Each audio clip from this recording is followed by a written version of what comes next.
My daughter-in-law told the dean I was the maintenance man right before my son walked across that stage. I heard her whisper it to her mother while I stood there in my only good blazer, the one I'd pressed 3 times that morning. Then she turned to me with that polished smile and said, "Maybe you'd be more comfortable waiting near the back, Harold. It gets crowded up front." The auditorium was full. People heard. Some looked away. A few smiled like it was funny. What she didn't know was that the man sitting in the front row, the one she'd been flattering all evening, the university's largest donor, was already looking at me, and the expression on his face was not one I had seen in 30 years. Not since the night I pulled his unconscious body out of a burning vehicle on a highway outside of Raleigh, while everyone else stood frozen on the shoulder watching. She wanted to erase me from my son's life. She was about to learn that some men cannot be erased. Have you ever been dismissed by someone who decided your worth before you even opened your mouth? Leave a comment and tell me where you're watching from. Your story might be exactly what someone else needs to hear tonight. My son's name is Daniel. He graduated with a master's degree in civil engineering from Georgia Tech on a Saturday in May, and I drove 4 hours from Macon to be there. I wore the navy blazer I'd bought for his college graduation 6 years earlier. It still fit, mostly. I'd lost a little weight since Eleanor passed, and the shoulders sat slightly loose, but I'd had it dry cleaned and pressed, and I thought I looked respectable. I am 63 years old. I spent 31 years as a pipe fitter for a municipal water authority. My hands are rough and my back has a story to tell, but I raised my son alone from the time he was 9 years old, and I raised him right. Eleanor died of a brain aneurysm. No warning, no illness, no slow goodbye. She was making coffee on a Tuesday morning, and she was gone before the ambulance arrived. Daniel was in 3rd grade. He cried every night for a year. I held him until he stopped, and then I held him some more. And then I went back to work the next morning because that was what we needed and that was what I could give him. We lived in a 2-bedroom house on Crestwood Drive in Macon. Nothing fancy. The yard was small and the kitchen needed updating, but the roof never leaked and the heat always worked, and Daniel never once went to school hungry. I coached his little league team. I drove him to chess club on Thursday nights. I sat in the parking lot of the public library for 2 hours every Tuesday while he did homework, because the library stayed open later than we could walk home safely in winter. When he got into Georgia Tech on a partial scholarship, I took a second job doing weekend maintenance at an apartment complex to cover the rest. I did that for 4 years without telling him how tight things were. He found out later. He cried. I told him it was nothing. It wasn't nothing, but it was worth every hour. Daniel met Courtney in his 2nd year of graduate school. She came from money, real money, the kind that has a family name attached to a building somewhere. Her father, a man named Richard Ashworth, had made a fortune in commercial real estate and had spent a portion of it donating to universities across the Southeast. Courtney had gone to Vanderbilt for undergrad, spent a year in Europe, and arrived at Georgia Tech for a graduate business degree, looking like she had been designed by committee to be impressive. She was beautiful in a deliberate way, always put together, always calibrated. When Daniel first brought her home to Macon, I cooked pot roast and made sure the house was clean. She sat at my kitchen table and complimented the meal with the kind of enthusiasm that lets you know the person is performing. She called me Harold immediately, without asking, which I noticed but did not mention. She looked at the photographs on the wall, Daniel at Little League, Daniel at his middle school science fair, the 2 of us fishing at Lake Tobsofke, and said, "How sweet," in a voice that meant something else entirely. After that first visit, Daniel called less on Sundays. The calls moved to every other week, then to holidays. 3 months before graduation, he called to tell me that Courtney's family was hosting a pre-graduation dinner the Friday night before the ceremony, a restaurant in Buckhead. He said I would love it. He said Courtney's parents were excited to meet me. His voice had a careful quality to it, the way it sounded when he was a teenager trying to tell me something he thought I wouldn't want to hear. I told him I would be there. I drove up Friday afternoon and checked into a Comfort Inn off the interstate. I put on my blazer and a tie Daniel had given me for Christmas 2 years ago and drove to the restaurant. The valet looked at my 2009 F-150 the way people look at something they're trying not to look at. I gave him the keys and walked inside. The restaurant was the kind of place where the lighting is deliberately dim and the menu has no prices on it. A hostess with a headset walked me to a table in the back corner, partially obscured by a decorative partition, where Courtney was already seated with her mother, Sandra, and her brother, Preston. Daniel was not there yet. Richard Ashworth, I was told by Courtney with a brief wave of her hand, was caught in a work call and would not be joining us this evening. She said it like an afterthought, like she was reporting weather. Sandra Ashworth shook my hand with 2 fingers and then looked past me. Preston was on his phone and did not look up. Courtney poured herself a glass of wine from the bottle already open on the table and smiled at me with all her teeth. "Harold, I'm so glad you could make it all the way up from Macon," she said. The phrase "all the way up" did a lot of work. Daniel arrived 20 minutes later, slightly out of breath, apologizing for traffic. He hugged me tight, and I felt the tension in his shoulders. He sat next to me, and I watched him navigate the table, touching Courtney's hand, laughing at something Preston said, answering Sandra's questions about the job offer he'd accepted at an infrastructure firm in Atlanta. He was performing, too. He was just better at hiding it. The dinner conversation moved around me the way water moves around a stone. Stock portfolios, a vacation property in Hilton Head, Preston's new firm, Courtney's plans to redecorate the apartment she and Daniel would be sharing. At one point, Sandra looked at me pleasantly and asked what I planned to do with myself now that Daniel was settled. "I'm still working," I said. "Got a few years left before I can retire." "Still doing the pipework?" she asked, with the same tone one might use asking about a medical condition. "Water infrastructure. Yes." "How practical," she said, and returned to her wine. When the check came, Courtney reached into her bag and then paused. "Oh, Harold," she said, drawing my name out like taffy. "Would you mind? Richard usually covers these things, but since he couldn't make it, and you're Daniel's family," she gestured vaguely at the bill. I looked at the total. $342. More than a week of groceries. I did not hesitate. I put my card down. Daniel started to object, and Courtney touched his arm, and he went quiet. Walking to the parking lot afterward, Daniel fell into step beside me. He started to speak twice and stopped both times. "I know," I said. "Dad." "It's fine, son." It wasn't fine. But there are battles worth choosing and battles worth watching, and Sam had taught me the difference. Sam Waverly was my oldest friend. We'd grown up 3 streets apart in Macon, played football together in high school, and gone separate ways after me into the trades, him into the army, and then 20 years later into private security consulting. He had a way of reading people that came from decades of being in rooms where the wrong read could get someone killed. When I called him that Sunday after the dinner, he listened to everything without interrupting. Then he was quiet for a moment. "She's not just rude, Harold," he said finally. "She's strategic. There's a difference." "What do you mean?" "Rude people insult you because they can't help it. What you're describing is deliberate. The seating, the bill, the way she talks over you in front of Daniel. She's building a case, getting him used to seeing you a certain way, so that when she makes her real move, it doesn't feel sudden. Her real move, suggesting you're a burden, that you're holding him back, that his life with her is forward, and his life with you is backward." Sam paused. "Does Daniel know she came to see you?" She had. 2 weeks after the dinner on a Wednesday afternoon, I was in the backyard replacing a section of garden hose when her car pulled into the driveway. She walked around the side of the house and stood at the fence in sunglasses and a coat that cost more than my monthly utility bills.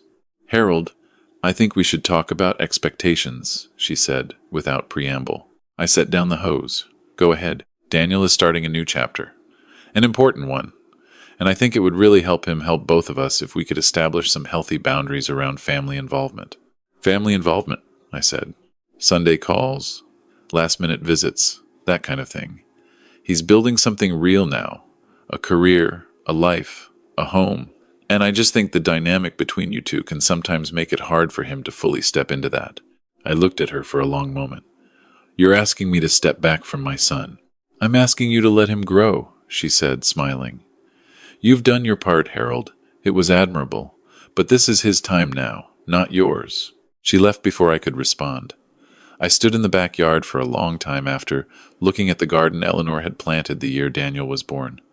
The rose bushes she'd tended for 3 years before she died. I called Sam that night. "Don't fight her," he said.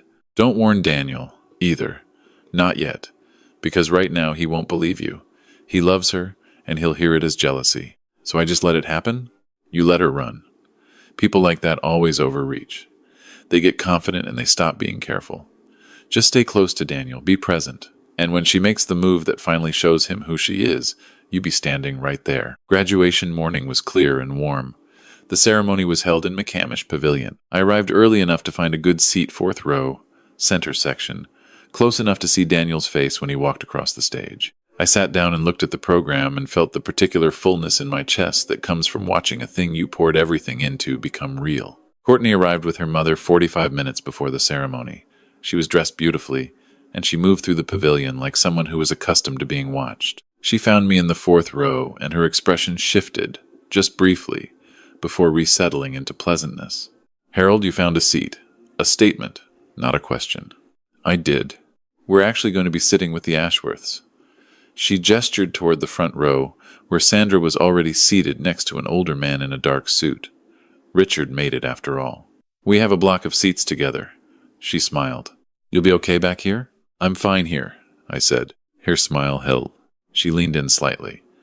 I just think it'll be less confusing for Daniel. You know how these things go. Family seating can get complicated. She said the word family with a particular precision, as if drawing a border. Then she turned to Sandra's direction and said, Just loud enough. I'll get him settled over here. He's more comfortable with familiar surroundings. The woman next to Sandra, someone I didn't know, nodded sympathetically, as if I were a child being managed.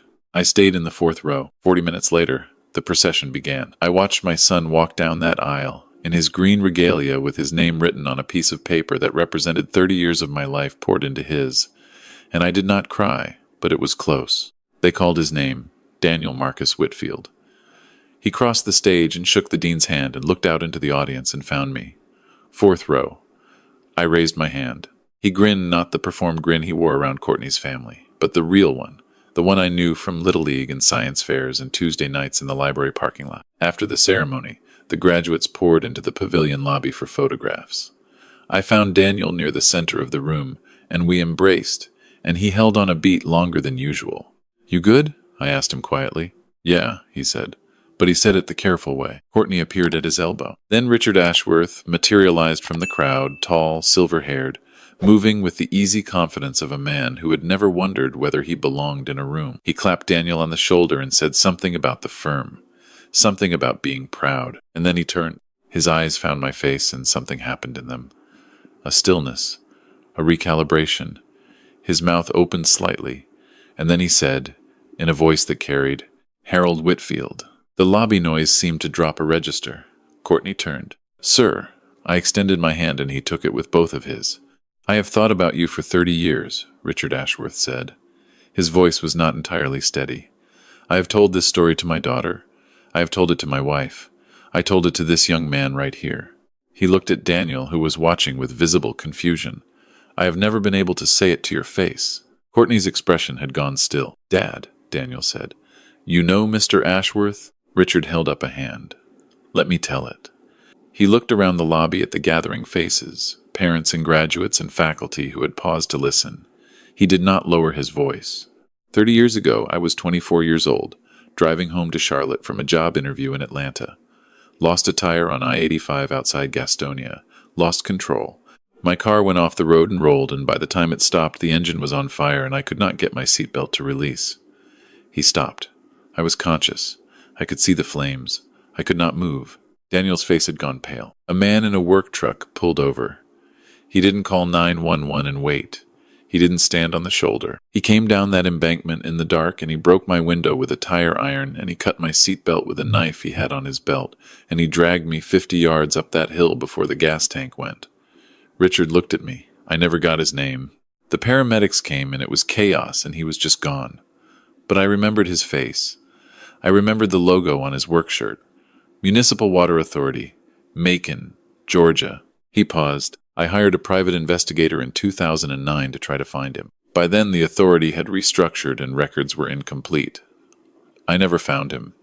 His voice dropped. Until right now. The lobby had gone quiet in the specific way that large spaces go quiet when something real is happening inside them. This man, Richard said, loud and clear, is the reason I am alive. The reason I was there to build the company I built. The reason I walked my daughter down an aisle. The reason I am standing in this room today. He looked at Courtney. You told me his father was maintenance staff. Courtney's face was a color I had not seen on her before. I didn't know, she said. You didn't ask, Richard replied. And in those 3 words was the entire verdict. Daniel turned to her slowly. The performance was gone from his face.